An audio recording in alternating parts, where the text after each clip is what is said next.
أعوذ بالله من الشيطان الرجيم. بسم الله الرحمن الرحيم.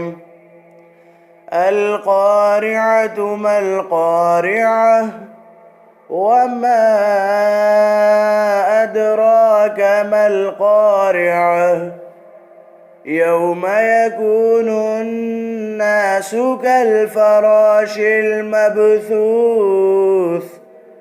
وتكون الجبال كالعهن المنفوش فأما من ثقلت موازينه فهو في عيشة راضية وأما من خفت موازينه فأمه هاوية وما أدراك ما هي نار حامية